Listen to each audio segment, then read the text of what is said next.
Alex Garland's Annihilation is not an adaptation. I mean, it is. The film is adapted from Jeff Vandermeer's Southern Reach trilogy and borrows the name of the first book. But I think there's another way to read this story. I've seen the film thrice now. It's a favourite of mine, an unfortunately rare example of cosmic horror done right on the silver screen. But recently, I've had the pleasure of reading through the books, and my latest viewing of the film has been different. I still really like it, though I've noticed a familiarity with another favourite franchise of mine. Though, we'll get into what that franchise is a little bit later. I'm a writer, after all. I've got to keep the dramatic tension alive, don't I? No. To begin this essay, I want to revisit both the book and the film to show you why Alex Garland's Annihilation is not an adaptation, but a reinvention. This is going to be a bit of a long one. I've tried to be as concise as possible, but there's a lot of convoluted and lengthy lore to go over, so it's been quite tricky.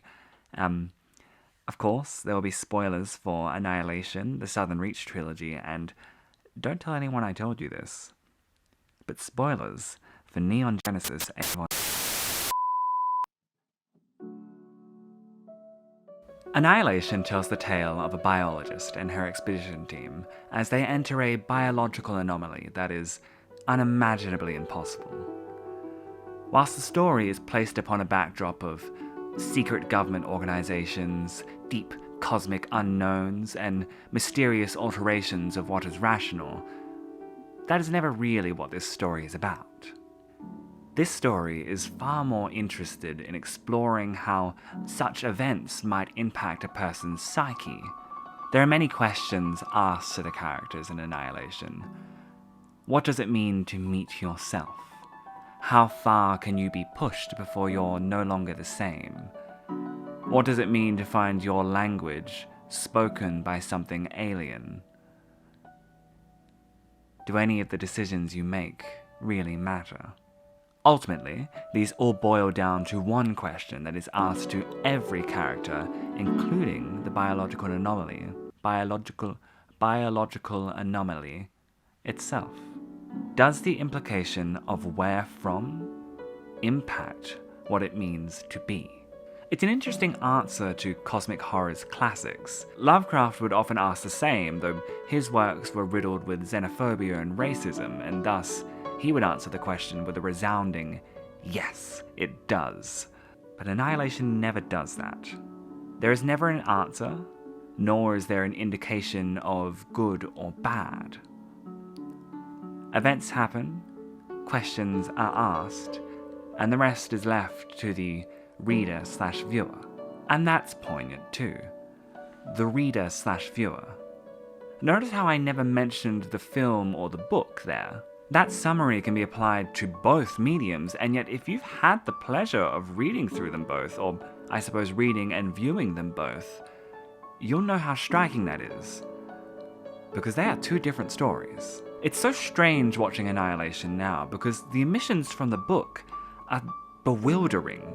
Almost none of the major moments make it in, and certainly none of the major horror moments make it in. The film can be quite scary.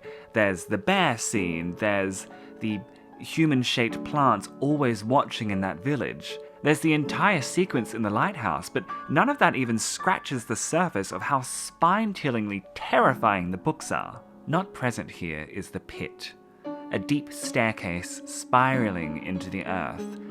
A staircase that the biologist can't help but call a tower due to the way it lingers over everything in the story. There is the moaning creature that takes 3 whole books to get a proper introduction. And even then, the crawler is basically absent here, despite maybe being that creature that was in the lighthouse, and so too is Whitby from the Southern Reach, a character who still unsettles me months after having finished Authority. All of these incredibly important parts of the book are completely absent in the film, and yet I can't help but feel that they aren't. If you watch this film without having read the books, their presence is completely absent.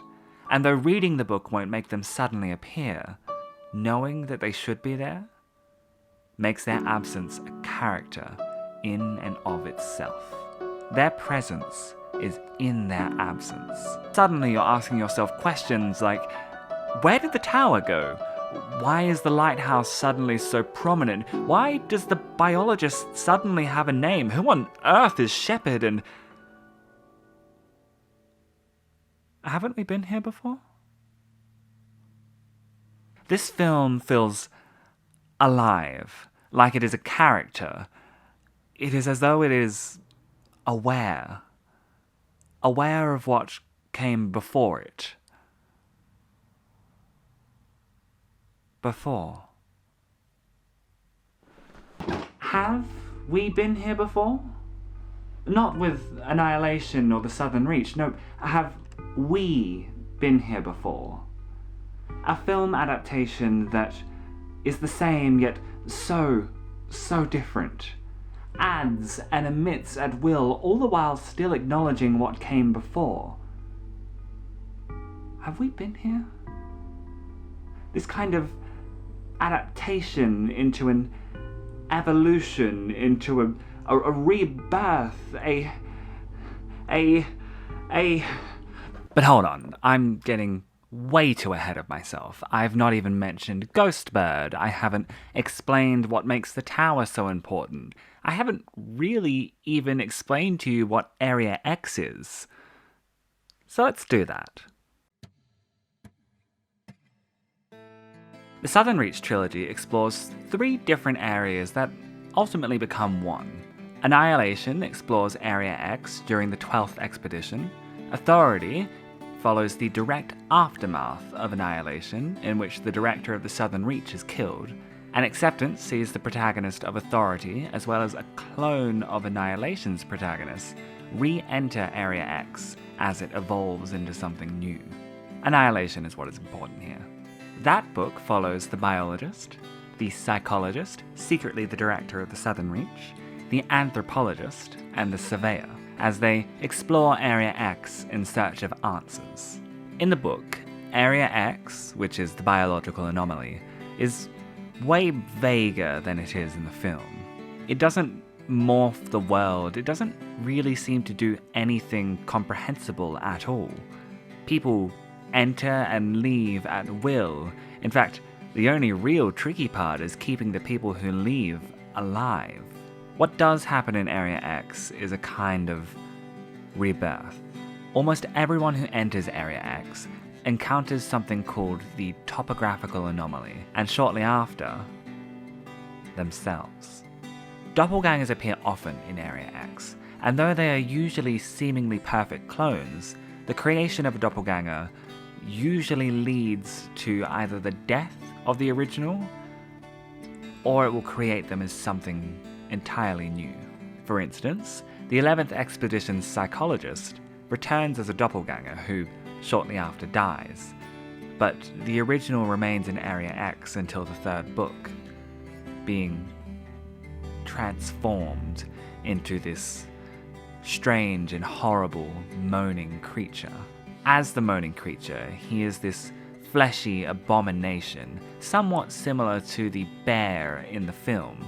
He haunts the 12th Expedition for multiple chapters, and as I said earlier, is not fully revealed until the 3rd book, Acceptance. As well as this, the psychologist of the 12th Expedition also dies at the end of Annihilation. Well, dies. At the end of Authority, she returns, presumably as a doppelganger, but what happens to the psychologist is somewhat incomprehensible. And then there's the topographical anomaly. Buried deep into the earth near the Southern Reach's base camp, a large structure with a spiral staircase presents itself to the 12th Expedition. No map of Area X describes such a structure, and yet each expedition team encounters it.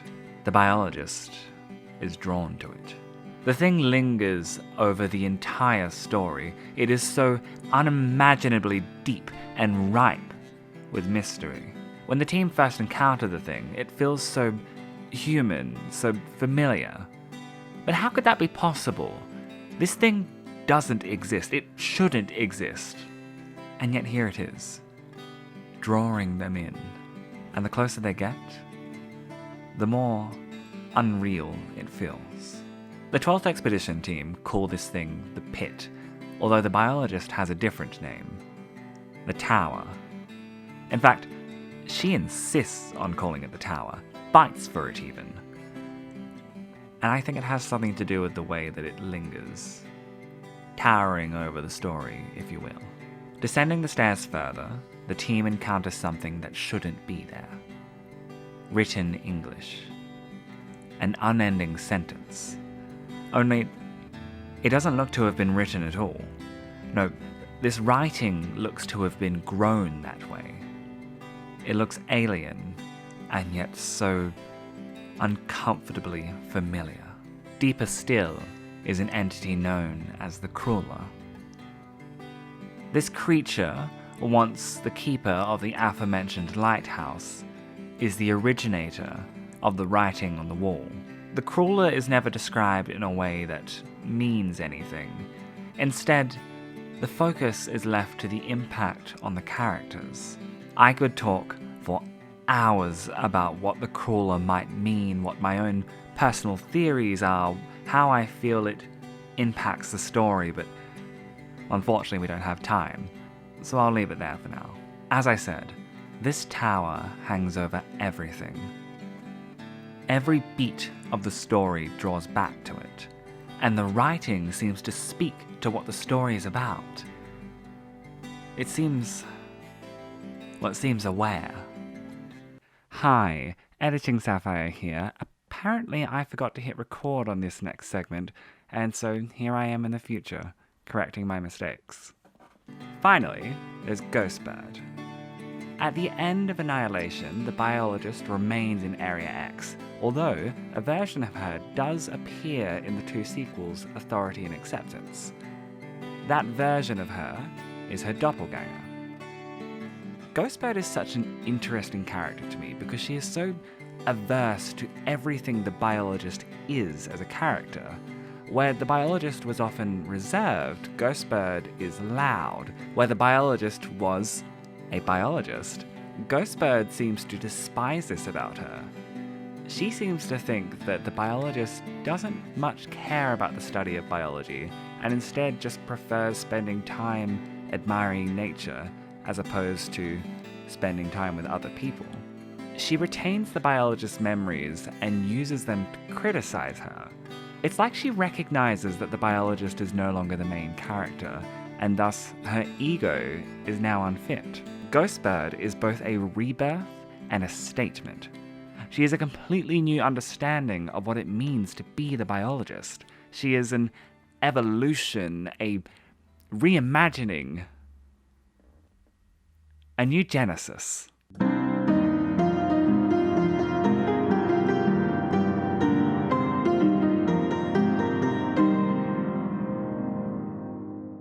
In 1995, Hideaki Anno created one of the most cerebral animes I have ever watched, Neon Genesis Evangelion. The show follows a young boy named Shinji Ikami, who lives in a world that has been ravaged by, well, seemingly by God himself. Without getting too far into the lore, an event took place known as the Second Impact, which destroyed most of Tokyo, as well as quite a lot of people. Since then, massive, incomprehensible beings known as the Angels have been arriving on Earth seeking out what caused that catastrophe in the first place. Adam, the first angel. To combat this, humans created human-angel hybrids known as the Avas. They are essentially massive mech suits that can be piloted by humans in order to fight back against the monstrosities. However, as the story progresses, it becomes quite clear that there is another plan below the surface. The organization that created the Avas, NEV, have somewhat nefarious plans. The anime is fun, it's dark, at times it is horrifying. I love it.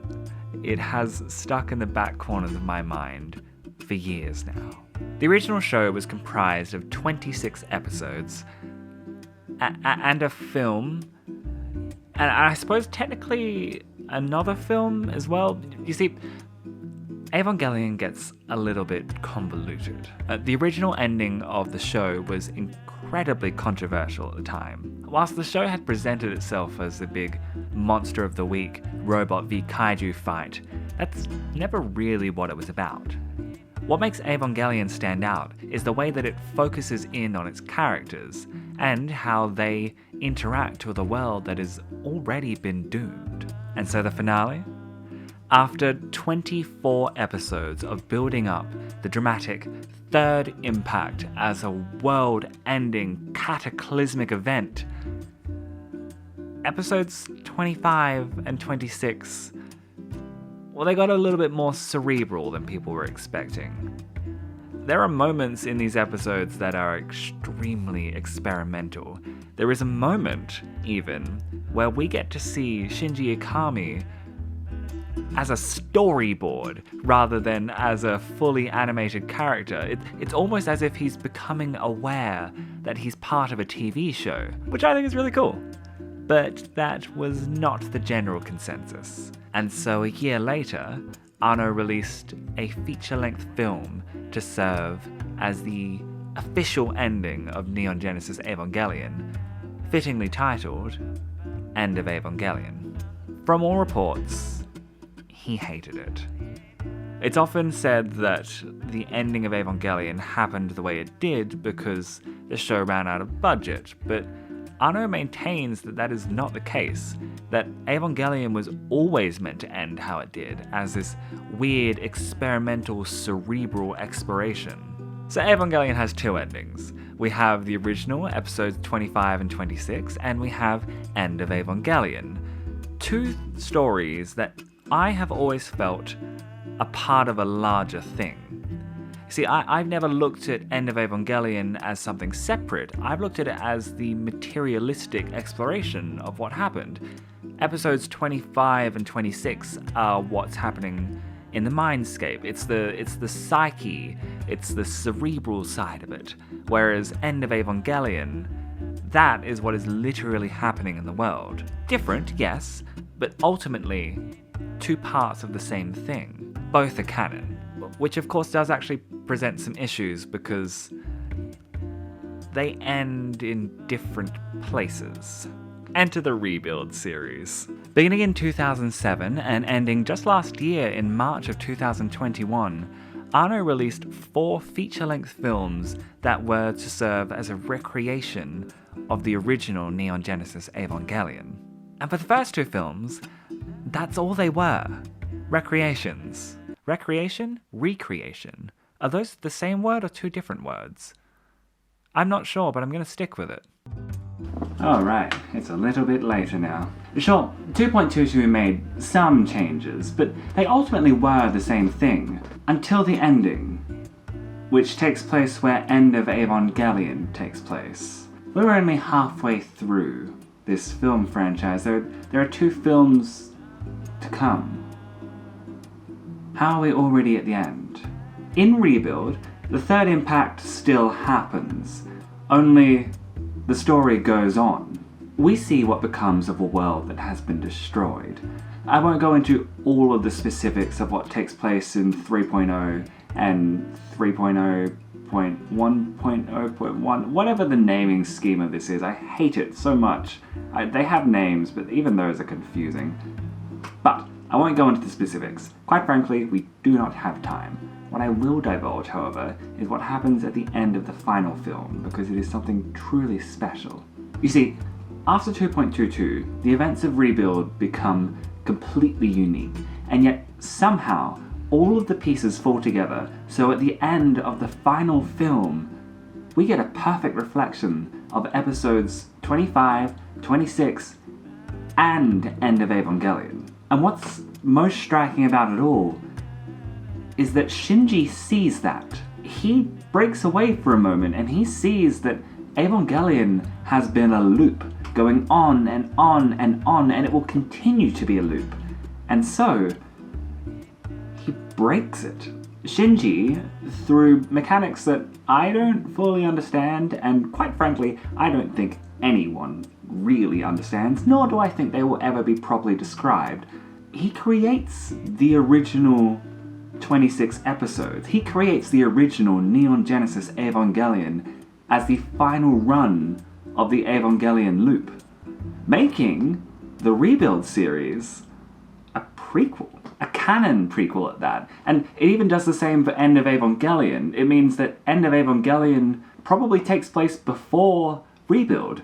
Sure, it's convoluted, and I really wouldn't be surprised if you're not tracking with me here. It's a lot to process, and it's really hard to keep it concise, especially when this video is not meant to be this much about Evangelion. But it does work, and it's completely unique, except maybe it isn't.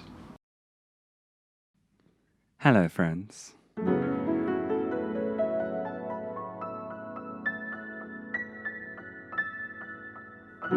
That was quite a lot of lore for me to just drop on you suddenly, without any real warning whatsoever.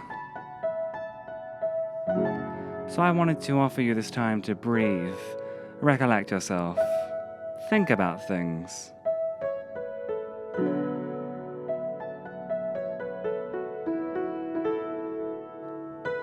Perhaps look at some birds with me. This here is the white-plumed honeyeater. And though they are one of my favorite birds to photograph, they can be quite tricky. It's rewarding, in fact. You see, you need quite a lot of patience for the white-plumed honeyeater.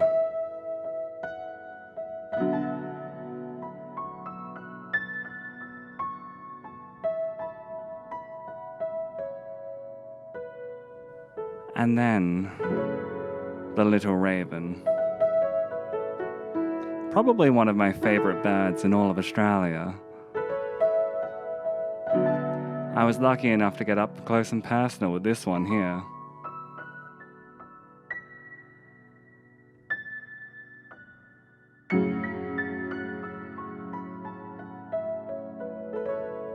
And last but not least, is the laughing kookaburra.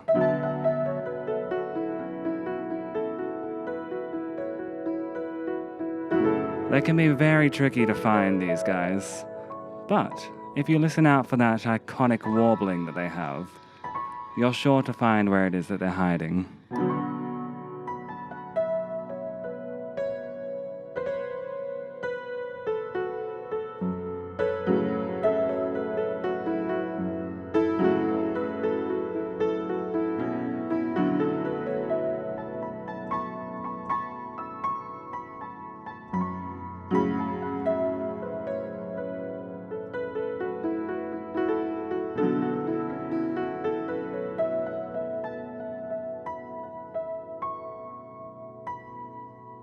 Hasn't this just been relaxing? I sure hope that you've enjoyed it, because this will conclude our bird intermission. Now, back to our discussion of Annihilation.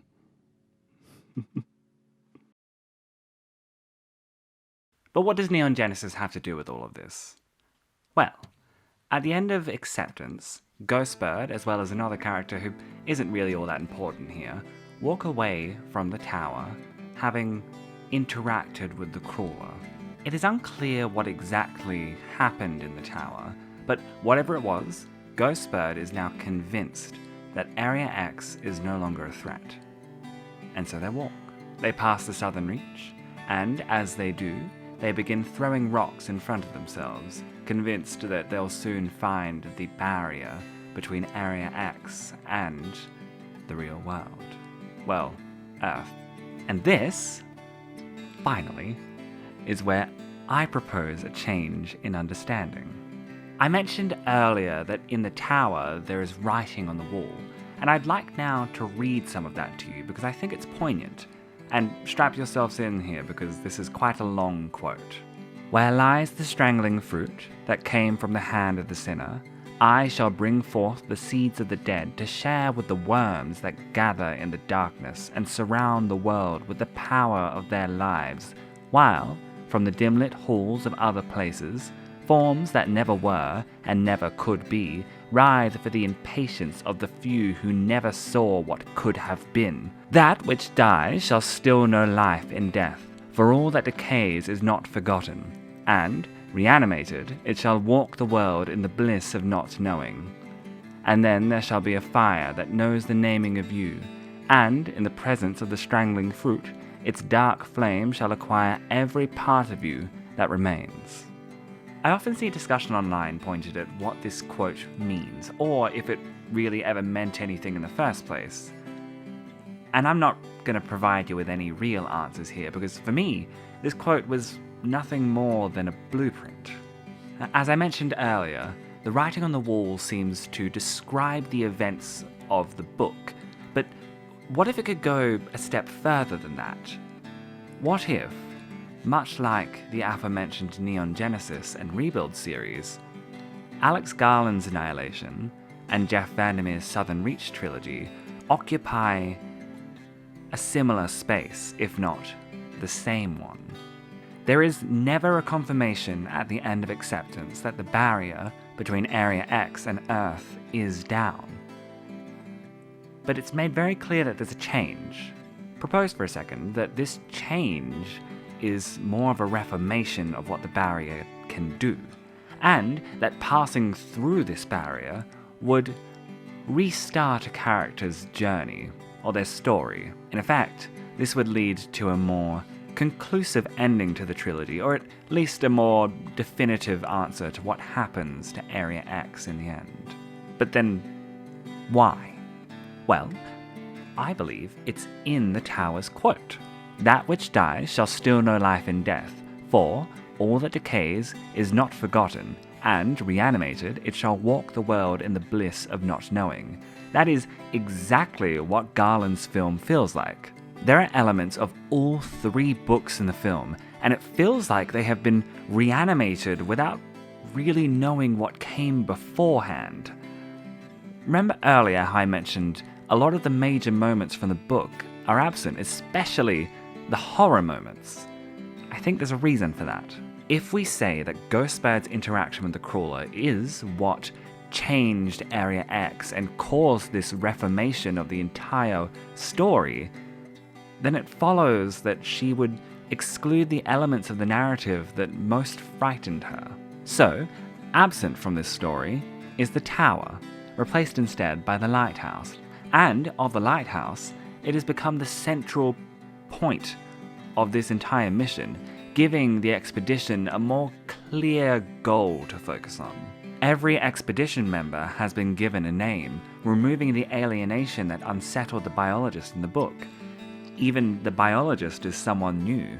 Lena is both the biologist and Ghostbird put together into one character, so whilst biology is still her focus, she's no longer an ecological biologist like Ghostbird hated. She's a professor who studies cancer cells. Perhaps that is even at least a slight little bit of compassion for the psychologist, both from the book and the film, because we learn in both stories at different points that the psychologist is suffering from cancer, which is part of why she's so willing to throw herself into Area X. Looking at the film through this perspective shows us just how much of it has been perfectly adjusted to Ghostbird's needs, to her traumas. In her reanimation, she lives in the bliss of not knowing. And we can even get quite meta with this. Forms that never were and never could be writhe for the impatience of the few who never saw what could have been. This quote can be referring to the book trilogy, and how the film adaptation is a much more easily digestible form of this story for those that maybe don't have the time or the patience to read through 3 whole novels. Even the soundtrack can be attributed here. In the early scenes, Crosby, Stills and Nash's Helplessly Hoping plays, and there is a line in that song that really stuck out to me. They are one person, they are 2 alone, they are 3 together, they are for each other. Now, is this a simple reference to Lena and Kane's marriage and how it has quietly broken apart over the years, despite how much the 2 of them want to keep making it work? Yes. However, I am not writing this essay to be simplistic and rational. I'm writing it to be convoluted and nonsensical, so let's get nonsensical. Here we see a quote that is referring to our 4 protagonists: Lena, the biologist, Kane, and the biologist husband, who might have had a name in the book, but I've completely forgotten it. And also, I am very aware that I am completely ignoring Ghostbird and the biologist's husband's doppelganger. And the reason being is that if I start going into that, I then have to talk about the biologist's husband's dolphin and owl forms that might be him and might not be. It gets really, really messy there, and also my theory falls apart, so I'm ignoring all of that. Back here, we even get new beats for previous characters. Shepard fills the role of the 12th Expedition's missing 5th member, the linguist. She isn't a linguist in this film, but in the book, there was a linguist on the team who bailed at the very last second. Here, Shepard serves 2 roles. A, she is there to ground the expedition members, who are just as volatile as they are in the book. And B, she humanizes the psychologist, or Ventress in the film. In the book, the psychologist feels almost like a force of nature, not really getting much of her humanization and characterization until the later 2 books. We don't have time for that in the film, though. As Annihilation is essentially adapting the entire trilogy into one 2-hour film, here, Shepard is able to bring that humanization forward a couple of beats. We get an appearance from a character who I believe is meant to be Control from Authority. Benedict Wong plays a character known as Lomax, but he basically serves the same role that Control would in Authority, albeit a fair bit more abrasive and quite a lot less empathetic. It could be that this version of Control is modelled after Ghostbird's initial interactions with the character, as in those interactions, she did not think very highly of him at all and often did view him as quite abrasive and without much empathy. Certainly, Benedict Wong's character lives to the name of Control in this. And the Crawler. If you've not read the books, what I'm about to say will sound completely absurd to you, but just trust me. The creature that we get in the lighthouse at the end of Annihilation is a far more comprehensible creature than the Crawler from the books. And I know, that is absurd if you haven't read the books, but trust me. This creature at least has a somewhat defined purpose and ability. It consumes the psychologist and creates the doppelgangers for both Kane and Lena, which it is implied in the book that the Crawler does the same thing, although it is never made explicit whether that is true or not. Here, the Crawler is at least able to be speculated about, which I think is a lot easier for Ghostbird to process. Again, this world is being shaped by both the biologist and Ghostbird's traumas. And you want one final stretch? There shall be a fire that knows the naming of you, and in the presence of the strangling fruit, its dark flame shall acquire every part of you that remains. And how does this film end? With Lena burning her doppelganger, and then the biological anomaly that created Area X in the first place. Alright, that one was a little bit on the nose. My point is that once you start looking for these connections in this film, they are everywhere. But of course, that's just it, isn't it? Sure, this is a fun thought experiment. But there is the issue of bias. Do these connections exist when we aren't looking for them? I mean, there are certainly pieces that fit together. After all, I came up with the idea for this video just by watching the film, and I wasn't looking for them. But once I started, what I'm getting at is that it must be said that there are some holes in this theory.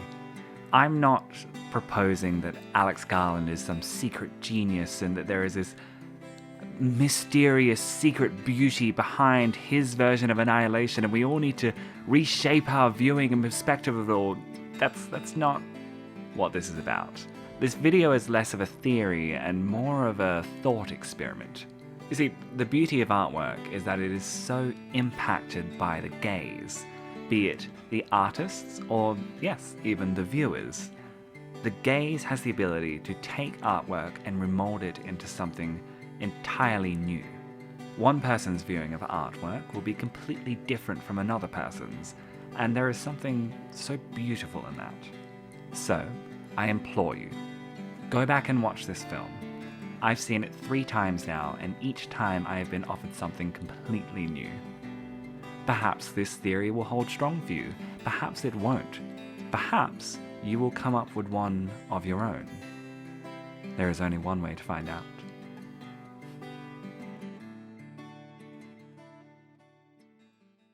Oh, and just one more thing. While we're talking about Garland's film, I wanted to highlight something that I felt was really impressive. The entire film is littered with really creative framing and shots and camera work, and there's one moment that really stuck out to me. Shortly after the 12th expedition viewed the 11th expedition's videotape, there is a shot full of so much dread that perfectly describes every single character in the main expedition. As I say, this moment is full of dread and misery, and yet right in the center of the frame is the very thing that is causing that misery, leaking in through an open door, and it looks beautiful. And all 5 of the expedition members are reacting exactly how we know they do. Lena, curled up in a ball, runs from her problems. Ventress, searching for answers, is looking for the swimming pool where that video was filmed. Anya and Shepard are in somewhat of an argument. Shepard is trying to rationalize with everyone, bring everyone back to ground, and Anya is fighting against that. And then there's Josie. Josie is standing at the back from everything. She doesn't get a line here she's not really focused on, because she's just admiring the beauty of Area X. She sees it. She sees that moment. This is how all of these characters interact in this film, and I just thought that was a really intelligent shot. It really stuck out to me. That's all I've got.